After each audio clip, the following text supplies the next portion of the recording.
पाचन तंत्र के रोग जो वीडियो डाला उसमें एक भाई का कमेंट था कि मल पतला आता है और मूत्र बहुत ज्यादा पीले कलर का हो गया है, मल चिपकता है कमोड से, पेट में मरोड़ रहती है, पेट फूलता है, लगातार कमजोरी बढ़ती चली जा रही है और इसके साथ में मानसिक अस्थिरता भी बढ़ती चली जा रही है। ये सामान्य तौर पर जिनको गैस्ट्राइटिस है या फिर जिनको गैस्ट्रोएंटेराइटिस है, गैस्ट्राइटिस में चाहे इरोजिव गैस्ट्राइटिस हो, चाहे पेन गैस्ट्राइटिस हो, चाहे फंडल गैस्ट्राइटिस हो, या फिर गैस्ट्रोएंटेराइटिस हो, या फिर इसको आगे चल करके IBS भी बोला जाने लग जाता है, वो समस्या हो। साथ में अगर आप जो भी खाते हैं वो बार बार करके आपको मोशन जाना पड़ रहा है, एक बार में अगर पेट साफ नहीं हो रहा है, तो किस तरीके से इस समस्या का मैनेजमेंट हो। बिल्कुल पूरी लाइफस्टाइल सिर्फ इसी समस्या के बेस पर, इस समस्या के लिए आपको डाइट में सवेरे से लेकर शाम तक क्या क्या करना है और सवेरे सवेरे किन ऐसी प्रक्रियाओं का क्रियाओं का उपयोग किया जाए जिससे यह समस्या आपकी 1 महीने में जो अभी कंडीशन है उसमें आपको कम से कम 50% से ज्यादा आराम पहुंचे। गौर से इस वीडियो को देखें, पूरी दिनचर्या कैसी रखनी है अंत तक जो बताया जाए उसको सुने और नोट्स बना लें पेपर पर और उसके हिसाब से जीवन शैली में बदलाव करें। निश्चित ही इस समस्या में आपको बहुत अच्छा आराम मिलेगा। अब मैं समस्या का विवरण नहीं दूंगा कि समस्या एरोजिव गैस्ट्राइटिस क्या होती है, ये कैसे नुकसान कर रही है, ये अपन अब नहीं देखेंगे। 2 चीजें विशेष तौर पर कि एक तो मल पतला आ रहा है, दूसरा उसके साथ चिपचिपा भी है, फिर मूत्र जो है उसका कलर गाढ़ा पीला है। तो पित्त जब बढ़ता है, पित्त वृद्धि में एक लक्षण होता है पीत विनमूत्र नेत्रम च। पित्त की वृद्धि जब होगी तब पीला क्या क्या होगा, मल का कलर जो है वो डार्क येलो जैसा हो जाएगा, दूसरा मूत्र जो है वो भी डार्क कलर का हो जाएगा और तीसरा नेत्र भी पीले होना चालू हो जाएंगे। ये क्या होगा, इतनी चीजें पीत होना चालू हो जाएंगी। पीत विन मूत्र नेत्रम च। कब, जब पित्त वृद्धि होगी, पित्त जब बढ़ेगा, पित्त वृद्धि जब होगी तब ये सारे लक्षण आपको आएंगे। और ये पित्त वृद्धि का सूत्र है पूरा, पित्त वृद्धि के लक्षण आप वीडियो है उसको देखेंगे तो उस पित्त वृद्धि के सूत्र में लिखी हुई बात है कि अगर ये हो रहा है इसका मतलब पित्त की वृद्धि हुई है। और बढ़ता हुआ पित्त जो है उसको जब तक हम ठीक नहीं करेंगे तब तक आराम इस समस्या में नहीं होगा, ये बिल्कुल क्लियर है। अच्छा, फिर पित्त वृद्धि में मैं बोलूं तो पित्त वृद्धौ पीताव भासता, आपका पूरा का पूरा त्वचा का कलर भी पीला होना चालू हो जाएगा। संताप, तापमान जो है वो बढ़ा हुआ रहना चालू हो जाएगा, माथा गर्म रहेगा, आंखें जलती रहेंगी, हथेलियों में जलन रहेगी, आपका पूरा का पूरा टेम्परमेंट ही जो आपका नेचर है उसमें हीट आना चालू हो जाएगी। ऐसी स्थिति पित्त की वृद्धि के लक्षण मानी जाती है और पित्त की वृद्धि में नींद भी डिस्टर्ब होना चालू होती है। ये लक्षणों पर अब हम नहीं जाएंगे, अब हम देखेंगे इसका मैनेजमेंट कैसे करते हैं, क्योंकि कई कमेंट आ रहे हैं, कई लोग मुझे व्हाट्सएप पे मैसेज कर रहे हैं कि इसको मैनेज कैसे करना है। तो आप आज ये देखें सवेरे से लेकर शाम तक किस तरीके से इसको मैनेज करेंगे। सबसे पहले जैसे ही जागें, जागते ही कम से कम 3 ग्लास तो कम से कम पॉसिबल हो जाए तो 4 ग्लास सादा पानी पिएं। 4 ग्लास सादा पानी कहा जाता है कि आप अगर ब्रह्म मुहूर्त में जग जाएंगे और ब्रह्म मुहूर्त में जग करके ऊषा पान के रूप में 4 गिलास सादा पानी पी लेंगे। 4 गिलास सादा पानी, आप लिख लीजिए इस चीज को कि आपका ये रूटीन रहेगा आहार चिकित्सा का। ये डाइट थेरेपी है आपके लिए। जागते ही 4 गिलास सादा पानी। कैसे पिएंगे इस पानी को? जल्दी जल्दी बड़े बड़े घूंट एक जगह पर बैठ करके, और एक बार में ये पूरा पानी खत्म होना चाहिए। अब बहुत सारे लोग कहते हैं कि एक बार में तो नहीं पी पाएंगे, एक बार में इतना पानी कैसे पिया जाएगा? तो फिर कोशिश करके आप रोज 100 50 ml ही बढ़ा लीजिए। कहा जाता है करत करत अभ्यास के जड़मति होते सुजान, ररसी आवत जात ही सिल पर होत निशान। पत्थर जब कट जाता है रस्सी से तो फिर कोई भी बात बहुत असंभव नहीं है। प्रयास करना पड़ेगा। लंबे समय तक प्रयास अगर करेंगे तो सफलता इस काम को करने में जल्दी ही आपको मिलेगी। ये काम हो गया। इसके बाद फिर 10 मिनट रुक करके फिर मोशन जाना है। मोशन जाने के बाद फिर मंजन करना है। मंजन करने के बाद फिर आपको एक प्रोसेस होता है ऑयल पुलिंग। ऑयल पुलिंग जरूर करनी है। Oil pulling by doctor Ramakant Sharma. पूरा वीडियो, लंबे हो जाते हैं वीडियो चूंकि, तो मैं बोल रहा हूं oil pulling by doctor Ramakant Sharma, पूरा वीडियो है, आप उसको देख लेना, ठीक है। ऑयल पुलिंग करने के बाद फिर तेल को थूक करके कुल्ले और गरारे कर लिए।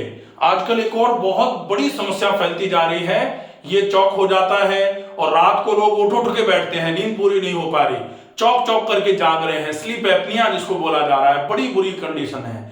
आज भी मेरे पास एक पेशेंट आए जिन्होंने पहले लगभग मुझे लगता है 8-9 साल पहले गले की सर्जरी करा करके, गले को वो कह रहे थे कि गले को काट करके कुछ किया था, उसके बाद भी पूरा आराम नहीं हो पाया, क्योंकि वजन ज्यादा है। ज्यादा वजन के साथ में ये जो है ये फैट बढ़ता चला जा रहा है, तो ये अंदर की तरफ से आपकी श्वास नली पर प्रेशर पड़ता रहेगा और जैसे ही आप लेटोगे बेचैनी घबराहट होकर के आपको बार बार खड़ा होना पड़ेगा, स्नोरिंग आपको बार बार, तेज खर्राटे आएंगे। तो ये जो गरारे हैं ये आपके लिए बहुत उपयोगी साबित होंगे। इनको आप किस तरीके से करते हो उस पर डिपेंड करेगा कि आपकी ये समस्या भी कितनी जल्दी ठीक हो जाएगी। इसके बाद फिर आप नस्य जरूर करें। नस्य मतलब नाक में गाय का घी, ये जरूर डालें, बहुत उपयोगी रहेगा, बहुत फायदेमंद रहेगा। अगर बोर्ड पर जो मैं लिख रहा हूं मुझे थोड़ा हल्का सा लाइट दिखाई दे रहा है, तो अगर आपको ऐसा लगे कि लाइट दिख रहा है तो फिर आप मुझे कमेंट बॉक्स में लिख करके बताएंगे, कुछ इसका अरेंजमेंट और करेंगे आगे चल के। हाँ, तो ये नशा हो जाए। नशे के बाद चूंकि मल बार बार पास करना पड़ता है, इसके लिए कोशिश ये करी जाए कि एक बार में ही पेट साफ हो, खाली हो जाए सवेरे सवेरे। इसके लिए विटामिन सी होता है आंवला, तो आंवला और मिश्री अगर आप ये लेते हैं, इससे बहुत अच्छे तरीके से पेट एक बार में ही साफ होगा। 1 चम्मच आंवला, मैं कहता हूं 1.5 चम्मच ले लिया जाए और लगभग 1 से 1.5 चम्मच इसमें मिश्री भी मिला ली जाए। 1 गिलास पानी के साथ इसको शरबत बढ़िया सा बना करके लिया जाए और इसके बाद फिर व्यायाम करना है। ये क्यों आवश्यक है? क्योंकि भैया कह रहे हैं कि मूत्र भी गाढ़ा पीला आता है, तो गाढ़ा पीला अगर मूत्र आ रहा है इसका मतलब क्या है कि ये आमाशय है। आमाशय से खिंच करके चीजें, आमाशय से छोटी आंत में और छोटी आंत से ऐसे करके, फिर ऐसे करके बड़ी आंत में और बड़ी आंत से ऐसे यहां से निकल करके बाहर आती है। लेकिन आमाशय से और छोटी आंत से खिंच करके कहां जाती हैं? इस तरीके से लिवर में जाती हैं। और जब लिवर में जाती हैं तो लिवर से वो पूरा का पूरा खून हार्ट की तरफ जा रहा है, हार्ट की तरफ जाकर के फिर वो फेफड़ों की तरफ जा रहा है, फेफड़ों से आकर के वो फिर फिल्ट्रेशन के लिए कहां जा रहा है? किडनी पे जा रहा है। और किडनी उसमें से ज्यादा गंदगी चूंकि यहां से अब्जॉर्ब होकर के गई थी, तो ज्यादा से ज्यादा गंदगी वो निकलेगी कहां से?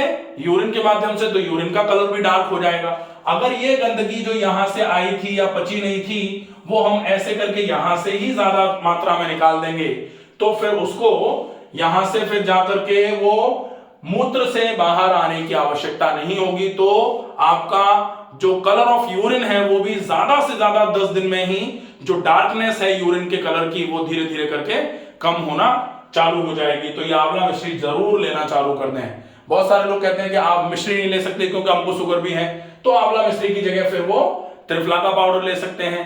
अगर बहुत ज्यादा कब्ज रहती है, ये मोशन गाढ़ा आ रहा है, कब्ज ज्यादा है, एनस पे भारीपन लग रहा है, पतला मोशन नहीं है, उसके साथ में अगर बाकी की समस्याएं थी तो फिर हम हरड़ का पाउडर उपयोग में लेंगे 3 से 4 दिन, और हरड़ के बाद फिर त्रिफला और उसके बाद आंवला मिश्री पर आ जाएंगे। ये ध्यान रखना पड़ेगा। ठीक है, इतना कर लिया। ये सवेरे सवेरे का रूटीन है। इस पूरे रूटीन को करने में मैक्सिमम मुझे लगता है कि जो डेली रूटीन है वो तो आप करते ही हैं, बाकी प्लस जो ऐड करना है उस पूरे रूटीन में आधे घंटे से ज्यादा आपको नहीं लगेगा। अब व्यायाम में अगर आप कर सकें तो 40 मिनट टहलना और 10 मिनट में अनुलोम विलोम प्राणायाम लगभग 5 मिनट और 5 मिनट डीप ब्रीदिंग, सांस भरते हुए हाथ ऊपर ले जाना, सांस छोड़ते हुए हाथों को नीचे लाना, फिर भरते हुए ऊपर ले जाना, छोड़ते हुए नीचे लाना। अगर आप इसको 1 महीने करेंगे डेफिनेटली आपको बहुत अच्छा आराम इससे होना चालू हो जाएगा। ये व्यायाम करके आप फ्री हो जाते हैं। जैसे ही व्यायाम करके फ्री हुए आप फिर अंजीर और मुनक्के ले लीजिए। वजन चूंकि कम हो रहा है, भैया को शुगर नहीं है, तो ऐसे केस में अंजीर और मुनक्के लिए जा सकते हैं। तो अंजीर 3 और मुनक्के 10 आप रात को भिगो दीजिए एक कांच के बर्तन में पानी भर के, और इनको सवेरे सवेरे व्यायाम करके खा लीजिए, पानी को पी लीजिए। उसके बाद फिर आपको 8 बजे के आसपास, अब आप ध्यान रखें 8 बजे के आसपास फिर आप एस गार्ड जूस ले सकते हैं, जो सफेद पेठे का रस कहा जाता है, बहुत ही उपयोगी रहेगा, बहुत उपयोगी है। अगर एस गार्ड नहीं मिल पाए तो आजकल बील चालू हो गया है, तो बील का गूदा आप लगभग 150 से 250 ग्राम, मैक्सिमम 200 ग्राम तक भी बील का गूदा खाया जा सकता है। तो चम्मच से गूदे को खा लीजिए।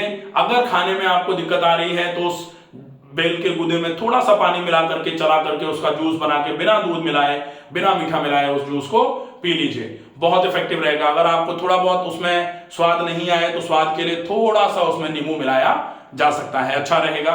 तो ये बेल ने लिया।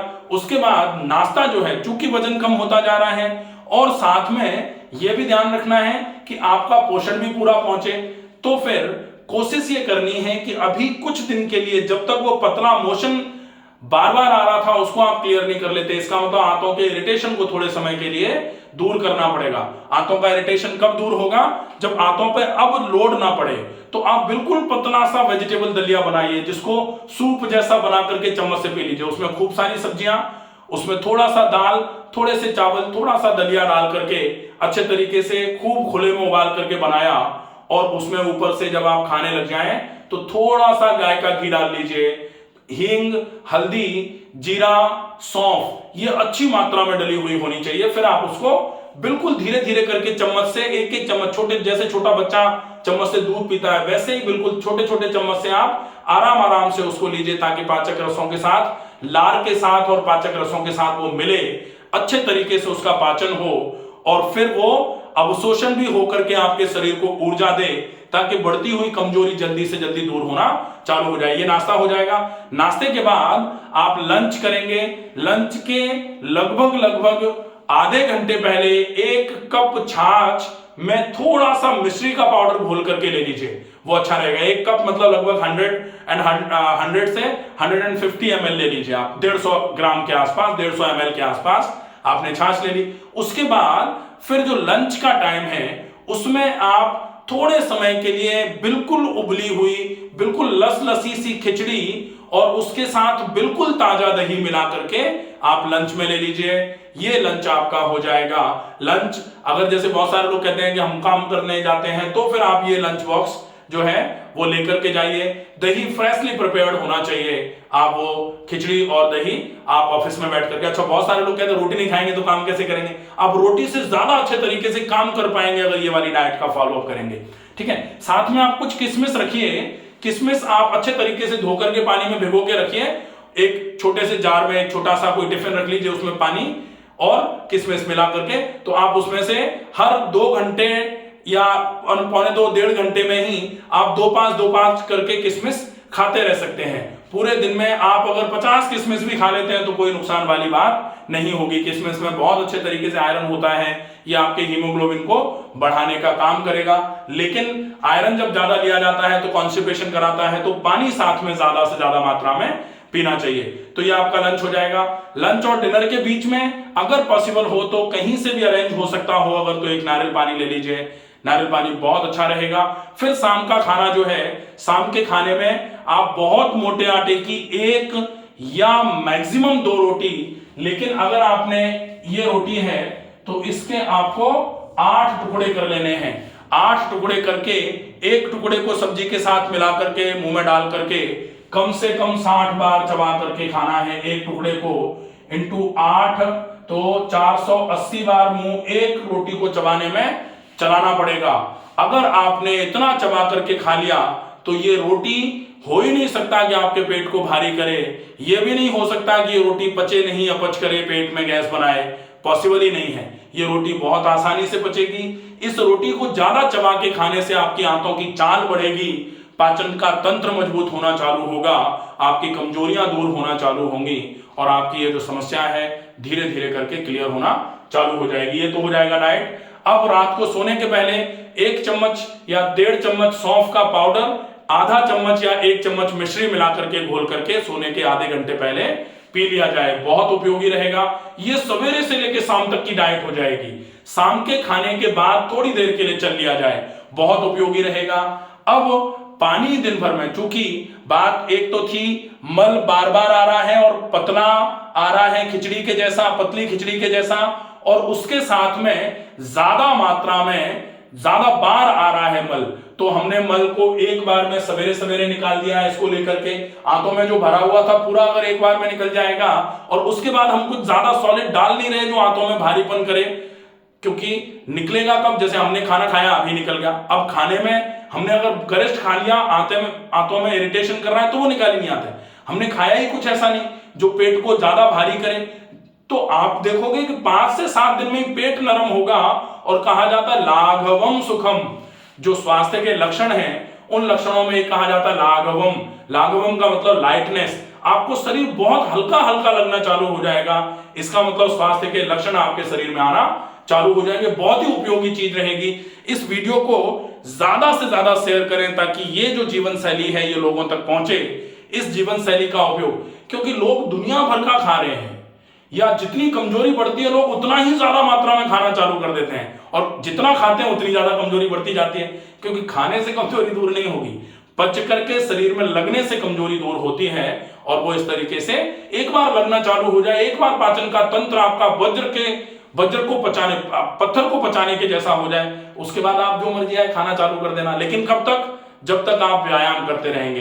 मैंने पहले भी बोला हुआ है, पूरा वीडियो बनाया हुआ है कि केवल एक ही व्यक्ति ऐसा है जो विरुद्ध आहार भी करेगा और उसको नुकसान भी नहीं करेगा। विरुद्ध आहार वैसे तो बोला जाता है विरुद्धम अपि च आहारम विद्यात् विषगरूपम, विरुद्ध आहार करने वाले के लिए विरुद्ध आहार विष के समान काम करता है। लेकिन जो व्यायाम नियमित करता है, अगर वो विरुद्ध आहार भी करता रहेगा तो वो विष का काम नहीं करेगा। ऐसे व्यक्ति के लिए विरुद्ध आहार जो नियमित व्यायाम कर रहा है, तो नियमित व्यायाम अगर करते रहें, पेट एक बार मजबूत हो जाए उसके बाद, तब फिर चीजें ठीक रहेंगी। दूसरा था मूत्र पीला हो रहा था, तो मूत्र पीला हो रहा था उसके लिए हमने आंतों को साफ कर ही दिया पूरा। अब आंतों में गंदगी नहीं है, अब आंतों में अच्छा खाना जा रहा है। अब अच्छा खाना आंतों से खिंच करके रक्त बन रहा है, और वो आंत्र शुद्ध हो, रक्त शुद्धि। जब आंतें साफ हो गई तो रक्त साफ हो जाएगा। रक्त साफ हो जाएगा तो रक्त ही तो किडनी में पहुंच करके छन करके गंदगी निकलती है रक्त की ही। अब रक्त में गंदगी ज्यादा है ही नहीं तो फिर कलर कहां से यूरिन का ज्यादा गाढ़ा आएगा, बिल्कुल क्लियर आना चालू हो जाएगा। ज्यादा मात्रा में पानी पीने की आपको आवश्यकता रहेगी, ये विशेष ध्यान रखना पड़ेगा। ज्यादा से ज्यादा इस वीडियो को शेयर करें। स्वस्थ रहिए, सुरक्षित रहिए। धन्यवाद।